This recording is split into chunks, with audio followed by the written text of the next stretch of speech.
આજે મહાશિવરાત્રીનો મહાપર્વ ત્યારે સોમનાથમાં મહાપૂજા સાથે મહાશિવરાત્રીનો પ્રારંભ કરવામાં આવ્યો।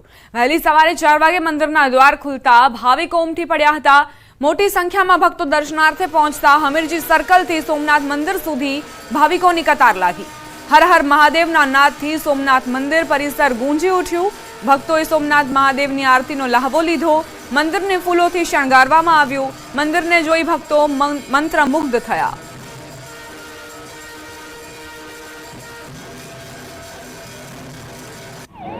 આજે મહાશિવરાત્રીના પાવન પર્વ પર પૂર્વ મુખ્યમંત્રી વિજય રૂપાણી તેમના પરિવાર સાથે સોમનાથ દાદાના દર્શનાર્થે પહોંચ્યા। તેમણે જણાવ્યું કે સોમનાથમાં થતી મહાપૂજાનું અનોખું મહત્વ છે, જેની ઉત્સાહપૂર્વક ઉજવણી કરવામાં આવે છે। તેઓ દર વખતે મહાશિવરાત્રી પર ધજા ચડાવવા આવે છે। બધાનું કલ્યાણ થાય અને ભારત વિકસિત રાષ્ટ્ર બને તેવી પ્રાર્થના તેમણે કરી। એટલે ગુજરાતમાં સોમનાથમાં મહાપૂજા અને ભવનાથમાં જે આપણે રાત્રે ત્યાં સરઘસ નીકળે છે અને પછી દામોદર કુંડમાં સ્નાન થાય છે, આનું વર્ષોથી મહત્વ છે। અને સાથે સાથે શિવરાત્રિની પરિક્રમા ગિરનારની એનું પણ બહુ મોટું મહત્વ છે, એટલે એનો પણ ઉત્સાહપૂર્વક ઉજવણી કરવામાં આવી છે।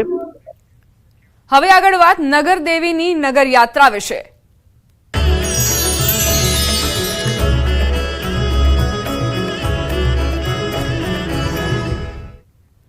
અમદાવાદથી સમાચાર। નગરદેવી ભદ્રકાળી માતાની યાત્રા 614 વર્ષ પછી પ્રથમવાર નગરદેવી નગરચર્યાએ નીકળ્યા।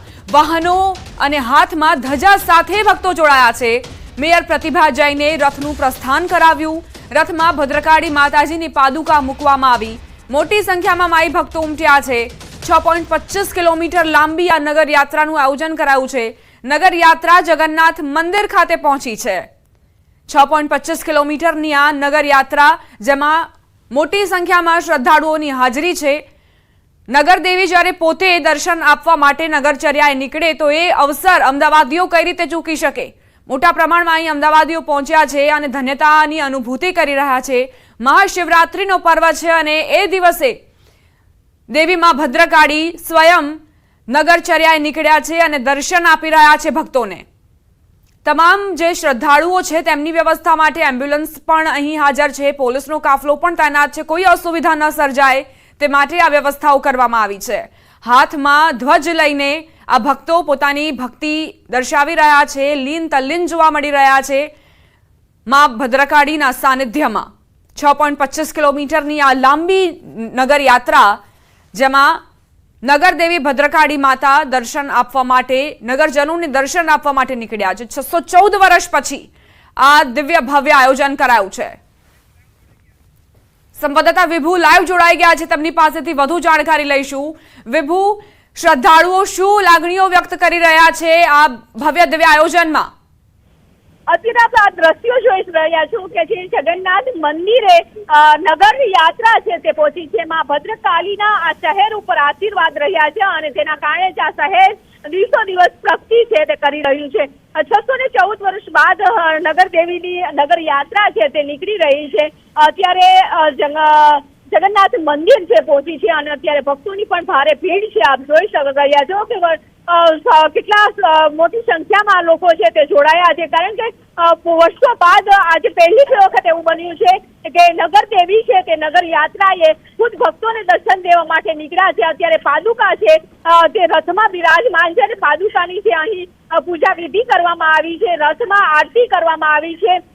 જગન્નાથ મંદિરના મહંત દ્વારા છે તે આરતી કરાઈ છે અને સાથે જ મોટી સંખ્યામાં ભક્તો જોડાયા છે। હવે જગન્નાથ મંદિરથી આ યાત્રા છે તે નીકળી અને